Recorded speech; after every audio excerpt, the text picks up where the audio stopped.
afemu nnyo bwe tubetugulunga mu ngeri y'okunyumyamu obunyumya ku nsonga nate nga bwe zitambula nga bwe tuyinza okugamba nti obulwadde bwa mukenenya bweyongedde naddala mu ggwanga lyattu Uganda wali ku bizinga okusizana nate ku bannaffe abali mu Uganda AIDS Commission. Dr. Nate Musoba agamba nti wetaaga okuba nga twongeramu amaanyi mu kwekuuma afemu nnyo tugawayambuwaya.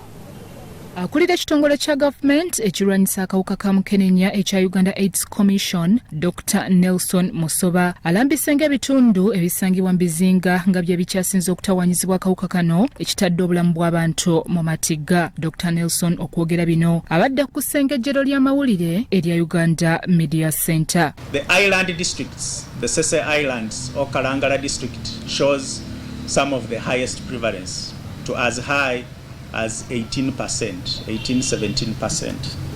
And then we have districts where the prevalence is below 1%, Nabilatu in the Karamoja region.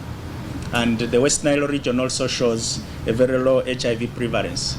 Typically, the districts along the highway where there's a lot of commercial activity, the districts where, in the lakes, in the lake regions, because we have young people, moving the lifestyle.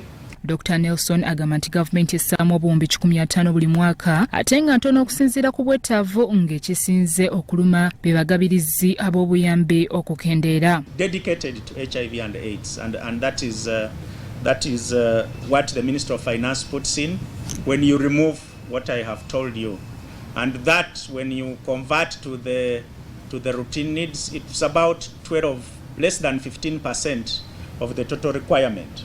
Wanakulira akakiiko akakola ku nsonga za mukenenya aka HIV Committee, Honorable Sarah Kayaji Netalisire agamba nti abaana bawerera ddala kakaaga abazaalibwa mu biseera eby'omuggalo balina akawuka kano. As Parliament, we want to ensure that we make appropriate laws that are conducive to accelerate the fight against HIV and AIDS, focusing on the plight of adolescent girls and the young people in the country. Dr. Lawrence Ochan ne Dr. Jotham Mubangizi abakugu mu kulwanyisa endwadde ya mukenenya balina obubaka bwe bawadde abantu bwe balina okugoberera okusobola okuwangula. Uganda has done extremely well in ensuring that treatment is accessible, and we thank the government of Uganda and partners for making that possible. But we are also aware that the burden is still high, with close to about 1.4 million people living with HIV and AIDS. The research has also helped play a big role in the multiple interventions that are currently being used. You might be aware that nevirapine was discovered by the Mulago-based research team, again, which has helped quite a bit in preventing transmission. Dr. Watiti Stephen atawanyizibwa akawuka kano agamba nti abantu abali wakati w'akakadde kamu n'ekitundu be batawanyizibwa akawuka kano bw'atyo n'alambika butya bwe yawuliramu ng'ategedde nti mulwadde. And I look forward to contributing so that we can be able to explain.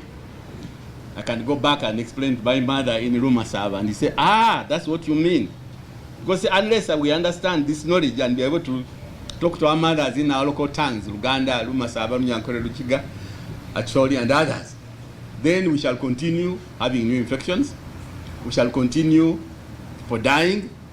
Ye Joanita Kawalia ku lwa bannakatemba agamba nti bakulaba nti bazannya ebyo ebiyigiriza abantu okwekuuma endwadde. Obulwadde bwa mukenenya buli nnyo mu bavubuka abato, abakyala abato n'abavubuka bonna awamu.